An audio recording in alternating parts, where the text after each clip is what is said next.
নমস্কার বন্ধুরা, আকাশের রান্নাঘরে আপনাদের সবাইকে স্বাগত। দেখুন এখানে আমি কাতলা মাছ নিয়েছি, আজকে মাছের ঝাল বানিয়ে দেখাবো।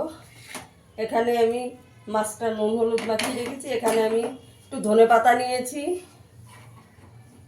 7-8 কোয়া রসুন নিয়েছি, 6টা কাঁচা লঙ্কা নিয়েছি, একটু আদা নিয়েছি, আর টমেটো নিয়েছি, আর 2টো পেঁয়াজ কুচি করে নিয়েছি। আপনারা পুরো রেসিপিটা দেখতে থাকুন। এখন মাছটাকে একটু ভেজে নেবো। আগে মাছটাকে ভেজে নেব। এখানে আমি কড়াইতে তেল দিয়ে দিয়েছি, মাছটাকে একটু লাল লাল করে ভেজে নেব।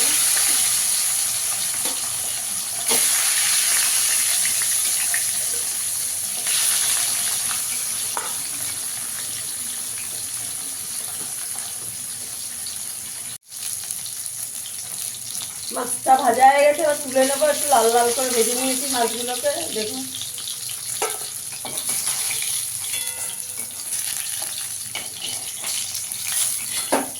এবার বাকি মাছগুলো ভেজে নেব।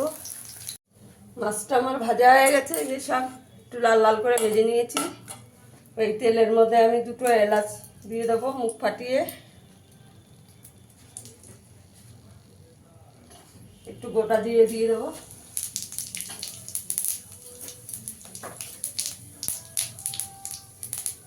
এখানে পেঁয়াজ কুচিটা দিয়ে দেবো। পেঁয়াজ কুচিটা দিয়ে একটু লাল লাল করে ভেজে নিতে হবে।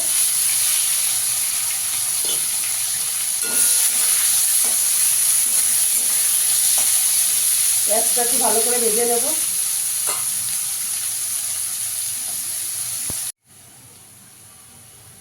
পেঁয়াজটা আমি একটু লাল করে ভেজে নিয়েছি। পেঁয়াজটা একটু ভালো করে ভেজে নিতে হবে।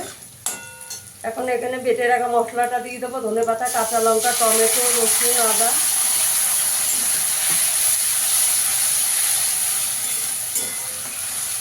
এবার এখানে আমি কিছু গুঁড়ো মশলা দিয়ে দেবো। 1/2 চামচ হলুদ গুঁড়ো দেবো, 1/2 চামচ জিরের গুঁড়ো দিয়ে দেবো, একটু লঙ্কার গুঁড়ো দিয়ে দেবো, কাশ্মীরি লঙ্কা, 1/2 চামচ ধনের গুঁড়ো দেবো।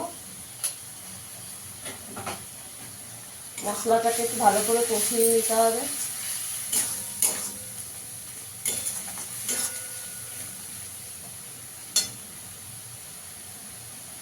মশলাটা ভালো করে কষানো হয়ে গেছে, মশলা দিয়ে তেল ছেড়ে গেছে। এখানে আমি একটু দই দিয়ে দেবো। এখানে আমি এই চামচে 2 চামচ টক দই একটু ফেটিয়ে রেখেছি, দিয়ে দেবো। গ্যাসের আঁচটাকে একদম কম করে দইটাকেও কষিয়ে নেব। বন্ধুরা, আমার ভিডিওটা যদি ভালো লাগে লাইক করবেন, শেয়ার করবেন, চ্যানেলটিকে সাবস্ক্রাইব করে দেবেন।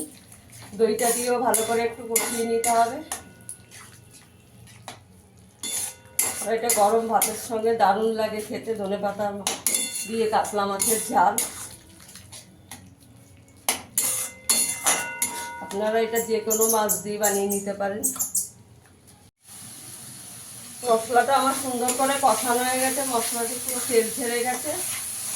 এখানে আমি একটু গরম জল দিয়ে দেবো, অল্প করে, এটা মাখা মাখা হবে।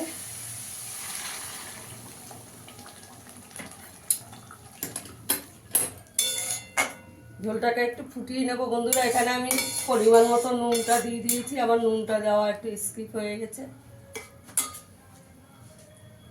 ঝোলটা ভালো করে ফুটে গেছে, এবার মাছগুলোকে দিয়ে দেবো।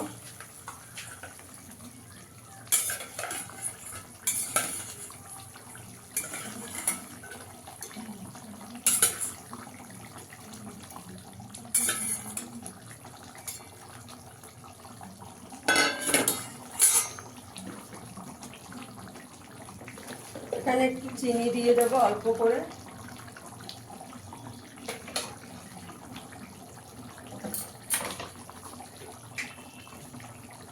একটু গরম মশলা দিয়ে দেবো, একদম সামান্য দেবো, ধনেপাতার ফ্লেভারটা থাকবে।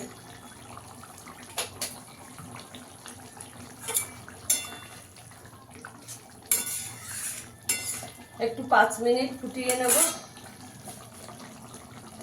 দেখুন বন্ধুরা, আমার মাছের ঝালটা হয়ে গেছে। এবার গ্যাসের আঁচটা বন্ধ করে একটু চাপা দিয়ে রাখবো 5 মিনিট।